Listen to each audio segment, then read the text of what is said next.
Welcome to another edition of CJI Unpacked, and this time we're going to talk about the community safety and local policing arrangements in Northern Ireland, including a follow-up review of the 2019 CJI report on policing and community safety partnerships. So we have with us today Michael McAvoy, who's the Deputy Director of Safer Communities Directorate, Assistant Chief Constable Bobby Singleton, who's the Police Service of Northern Ireland Lead for Local Policing and Community Engagement, and Dr. Claire Feehan from CJI, who led this inspection. So Claire, I'm going to start with you. Can you tell us why this inspection and follow-up review was carried out? Okay, so this was an opportunity really to look at a very important topic, community safety, something which affects everybody across Northern Ireland. It was an opportunity to pull in an inspection of neighbourhood policing specifically, where this has been a very topical issue over the last number of years, and it's an opportunity to look at how that is performing and progressing within the PSNI, and then also, as you'd mentioned, to look at PCSPs and their role, and specifically on how they have progressed and the recommendations that were made in 2019. Michael, when we talk about community safety, what do we mean by community safety, and how important is it to have confidence in the criminal justice system? Jacqui, honestly, I think it's pretty fundamental. I mean, community safety is a building block of society. It really does go to the heart of how each of us feel in our homes, going to and from work, and we're out socialising. Listen, we can produce all the stats we want as an evidence base for how crime is going down, but if that's not your lived experience, or that's not how you feel where you live, it doesn't matter. Now, I have to say to you, community safety, it's a pretty nebulous term as well. It means different things to different people. And I always see that as an opportunity because it opens a conversation. And clearly the report recommendation suggests that the Department of Justice should bring forward a new community safety strategy. It's a recommendation we welcome. And we genuinely, as a staff team, look forward to starting work on that. So what sort of challenges do you think there'll be in taking that forward, Michael? Because certainly we've seen through the report that it's a very broad landscape and lots of different people and organisations involved in that. And that's it. You can't. There's no one department or agency, the police, can't improve community safety in isolation. It requires a partnership approach. It requires a lot of people talking to one another, working together, moving out of their silos, and recognising that each of us have a contribution to make to improving community safety, tackling antisocial behaviour, and increasing confidence in police. And if we improve community safety, police confidence will be lifted. It was genuinely interesting that the report was a bit of a double header. It focused on community safety and local policing. I thought that was really helpful because the two things read in conjunction, they do go together. I mean, from experience, talk to the public about community safety and how you feel. You don't get too far into the conversation before all of a sudden you're talking about the need for more police officers on the beat. Like, listen, I'm sure that's part of the solution, but it's not all of the solution. But it's always insightful that that's often how people think about how their community safety could be improved. So I'd say it's a good conversation starter, simply asking people, what does community safety mean to them? Then we talk about local policing, then we talk about how all these things are interrelated, and the conversation goes from there. So we're lucky we have an assembly back. We've got a Minister of Justice and we have other ministers in place now. How much of an appetite do you think there is? There's 3 years left in this mandate. Do you think there is an appetite in those statutory organisations, never mind the wider voluntary community sector organisations and others, to get together to do that? I've no doubt. Listen, we're not too far into the conversation. I'm going to mention money. That has been a hindrance for a number of years across the justice family. And I don't want to bore everyone with quoting stats, but something that struck me recently was something the Minister said. She was talking about how since the evolution of policing and justice, whilst the block grant, that funding mechanism that funds all the work across the public sector has risen by 43%. In the Department of Justice, it's 3%. That clearly has had a material effect on our ability to deliver the public service that we do. And that's not breaking out the violins and simply, it's just a statement of fact. It has affected the police, and perhaps the public consciousness about that focuses primarily on police numbers. Good, fine, it should. But it has been an inhibiting factor, and it will continue to be, I imagine, going forward. But it does actually drive the conversations across departments and agencies about the importance of collaboration. So there are challenges that remain, but you asked about the ambition. Undoubtedly, Minister Long will be enthusiastic as we embark on this work, but to also be realistic, because, as a civil servant, you just look around you and there are vacancies everywhere. It's probably how we've been making the budget work in recent years. So there are some resourcing pressures, but this is not the time to rehearse those. Genuinely, the fundamentals of the recommendations are sound, and we look forward to implementing it. So, Bobby, I want to bring you in here now, and I think one of the useful things in the report was about unpacking some of that information about what was local policing and what was neighbourhood policing. So can you tell us why neighbourhood officers are so important in policing local communities? Well, I think for us it probably goes back to Patton as well, and this isn't just about the what of policing. So that's, I think, reasonably well understood in terms of keeping people safe, and we've talked about community safety. But fundamentally, neighbourhood policing is about the how, and it's about a style of policing as well as fulfilling the statutory obligations. It's about going about it in a manner that engages and involves communities and partners in that kind of co-delivery of community safety. And neighbourhood policing in particular is absolutely fundamental, because it's the touch point with communities more often than not, and in fact with kind of frontline partners and service delivery. So it's a fundamental element of policing with the community, which was Patton's vision. I want to say that I'm really grateful to you and the inspection team for carrying out this inspection. For us, it's really timely, and actually I think really very helpful in terms of what I would describe as being the crossroads that policing is currently at.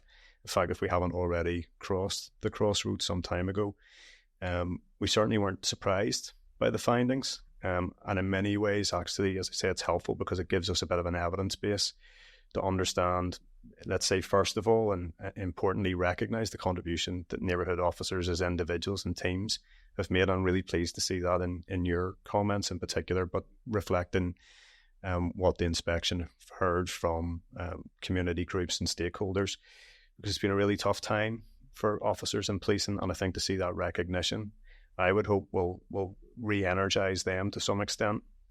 But of course, Michael's touched on it. The funding and resourcing issue is writ large for us, and actually a lot of work over the last 2 years with a lot of budget uncertainty to try and continue to deliver the best possible service that we can against that backdrop. And one of the questions that we've been asked is, with these kind of budgetary challenges, what will the impacts be? And actually, I think the report sounds, for me anyway, a bit of a warning of sorts in terms of capturing what I would describe as almost the opportunity cost that we have that maybe doesn't show up on the balance sheet, but where we have neighbourhood teams being abstracted. I know you described it as the key defining contextual feature within the report was this issue of abstractions. So actually finding that evidence and providing that back, I think, is really, really helpful to us. And I think it should be informative in terms of the conversations that now need to go on around what a future policing budget looks like, because I do feel that we are at a bit of a crossroads, and there's a choice here about the how and what our policing service looks like going forward. And I think this report can feed into that discussion.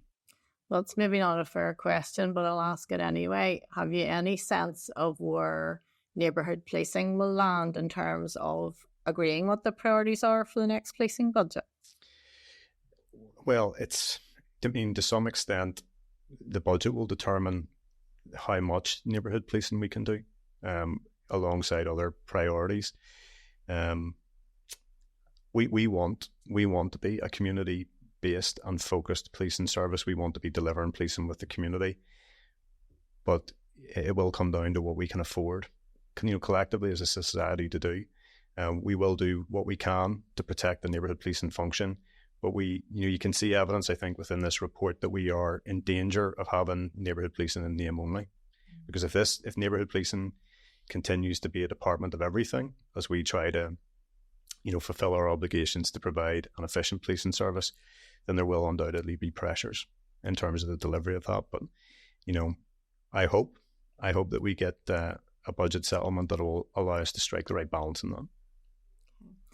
So I think it's important for me to say our reports are about as much as providing assurance and pointing up good practice, as well as making recommendations. And Claire, one of the features running through this report was about the positive feedback that you heard about neighbourhood police officers. So is there something else you'd like to add about what you heard from people that you interviewed? I guess we heard very strongly pretty much from every community group, and we spoke to community groups across Northern Ireland in a number of different districts. We heard unanimous support across the board for policing in general, but particularly for their neighbourhood officers. They were very grateful for their neighbourhood officers. And then when we spoke to neighbourhood officers themselves, the dedication that they had for the communities that they served was evident throughout the entire time. And there was concern from neighbourhood officers about the abstraction issue and the impact that was having. They were frustrated that they weren't able to really fulfil that role to their fullest potential that they wanted to do. And there was concern from communities as well, about what that would mean and the breakdown of those relationships. So it was, that value piece was really strongly felt across the board. And something that we've mentioned in the report, and I've put in the forward around not losing the ground gained, that it's been a long time since Padden, and probably Northern Ireland isn't in as good a shape as we hoped it would be by this stage. And we know there are difficulties, particularly in some communities, about providing that neighbourhood policing presence. But I think it's important that we continue on that journey. I want to get into talk a little bit about the PCSPs and why include the PCSP follow-up review in this inspection, Claire. Well, I'm sure Michael will want to jump in as well. But PCSPs are a key part of the community safety landscape in Northern Ireland. They do a lot of the delivery work out there. So we felt it was really important to include them as part of the wider inspection. But given we had done an inspection in 2019, it was a great opportunity to revisit that, to see what progress had been made and maybe where there were areas where there was progress still needed. So Michael, how do we ensure, I'm going to ask Bobby the same question, but how do we ensure that PCSPs are as effective as they possibly can be? It's a continuous conversation. It's a journey, but I think we need to go back to what are PCSPs and what are they there to do. Fundamentally, they're there. They are a structure, and there's one in each of the district councils. So they're local, they're place-based. The membership is drawn from elected members in that district, from members of the public who step forward and volunteer as independent members. And then there are representatives from each of 7 statutory organisations: the police, housing executive, EA, fire and rescue service, other colleagues from. So the structure, I think, fundamentally is a sound one. It puts a focus on local policing, local improvement of community safety, tackling antisocial behaviour, and increasing confidence in police. I've just literally, expressed in 3 phrases the sum total of the work that the PCSPs do. They're different. They work off a sort of strategic review every 3 years, and then an action plan that they bring forward each year. That's deliberately designed to enable them at a local level to express their priorities and then to move where they put the focus of their energy, their effort. Between the policing board and ourselves, and they are jointly funded, we invest £4.5 million per year in the PCSPs. Now, when you break that down, everything from £250,000 to £828,000 for somewhere like Belfast, it's not a lot of money, but typically the investment in PCSPs doubles up on that sort of multiplier effect of what they draw in to the work that they do. It is a partnership fundamentally. It operates as a partnership with elected independent statutory reps, and it seeks to develop interventions to meet local needs.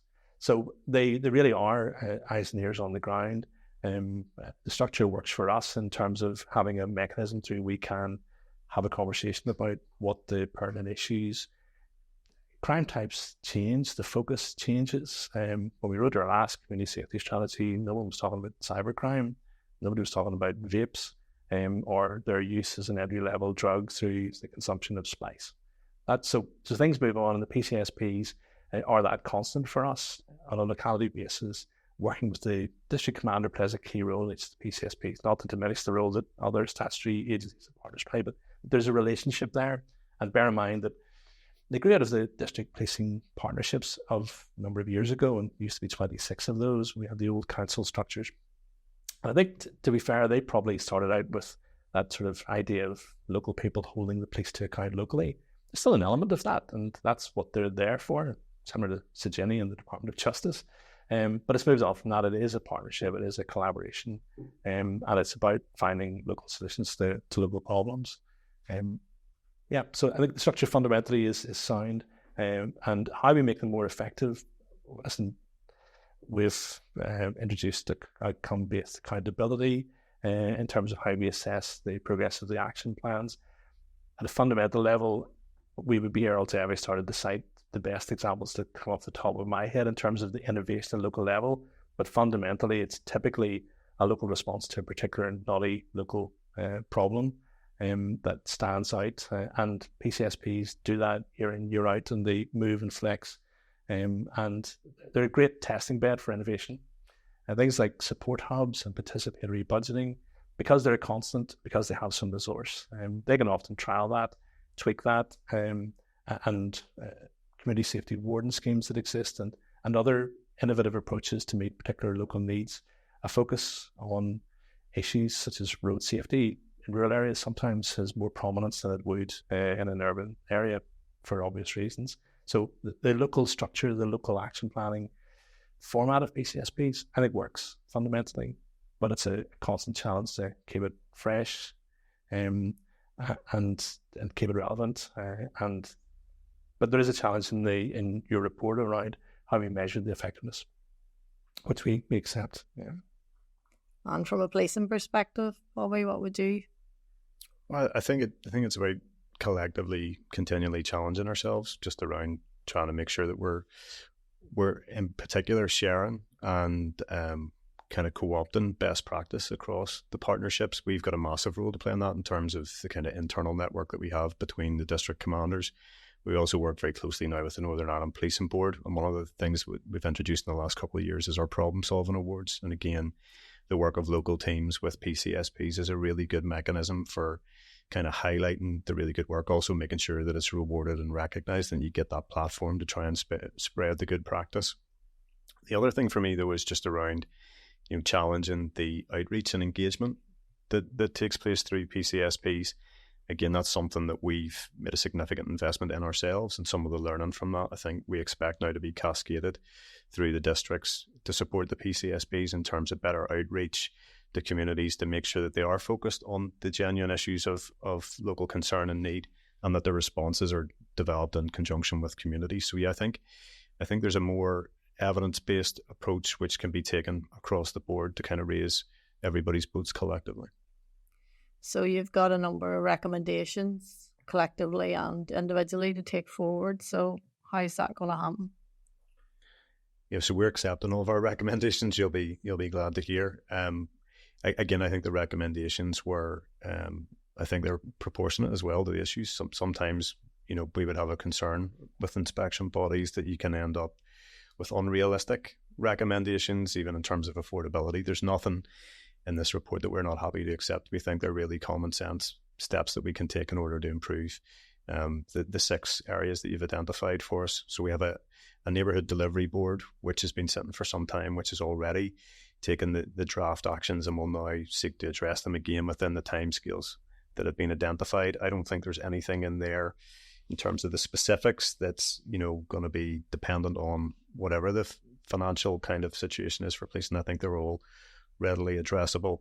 So we'll pick those up and we'll start to work on them. Many of them, in fact, we had actually already started work on, or we're thinking along the same line. So I think that's really helpful as well. Does anybody want to say that the strategic recommendation is pretty straightforward?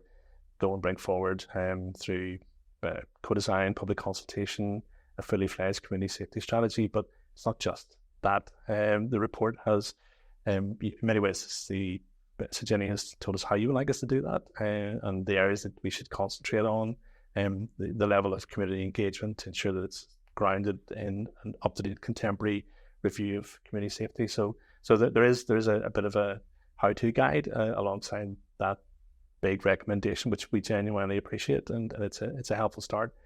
Resources are a problem. I'm sorry to come back to that. The Minister, will seek to manage expectations about whether or not we can do this in 1 year from publication date. But that's the aspiration, if we can get the resource. And again, the comment the Minister made was She wanted to do justice to the recommendation. That requires us to find a resource and have a dedicated resource so that we do it in an expeditious way. Because we try and bolt it on to, business as usual, it's not going to work. It's not going to resonate with the public. It really does have to be a dedicated piece of work over what is 12 months seems like a long time, but in this space, it's a relatively short period of time. So we're looking forward to getting started. Something Bobby said about neighbourhood policing, and we could come back to Bobby. When we talk to policing and community safety partnerships, they're chaired by councillors. The independent members rotate in terms of the vice chairs. Again, they're very connected to local communities. We hear, and I've been in this department 7 years, but I've been through probably 2 cycles at least of hearing how good the investment in neighbourhood policing is, and then the disappointment that resources are being put in from neighbourhood policing and relationships are having to be built again, and then a reinvestment in neighbourhood policing has occurred in recent years and it's under pressure. We've heard that. It's frustrating for communities, for elected representatives, but it's frustrating for ourselves because we see the connection between PCSPs and neighbourhood policing is fundamental to improve community safety, tackle ASB, and increase confidence in policing at a local level. So just an additional point to kind of back up what Bobby was saying. I would imagine frustrating for senior officers as well, because as the report has shown, not so much at the operational level, but certainly at senior levels where there is that turn in senior officers. But it must be difficult for them too when they've invested in building up that network and those relationships, and then they're moving on to something else as well.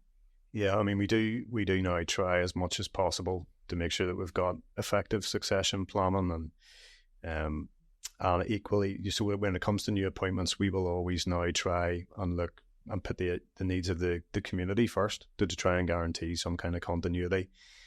Then secondly comes the needs of the organisation, and thirdly, the individual. So yeah, it is a frustration, and I feel like to some extent we've never really recovered, if you like, in a sense, from the kinetic forces that were unleashed with the patent reforms. It's meant that within this organisation in particular, there's been really unprecedented levels of churn. I shouldn't complain too much because I've probably done all right from it, but no, it is a big frustration for communities, and there's no doubt it at times it does set us back, but we've heard that very clearly from the community as well, and we do now try as best as we possibly can, balancing those potentially competing interests to try and make sure that the relationships, as much as anything else, are maintained, because it's all about trying to move things forward. I think I mentioned earlier, Michael, about it being a crowded space and lots of different organisations involved, whether that's involved in community sector or statutory sector, and something that we would find is that people lack that clarity about who's getting money from where for what.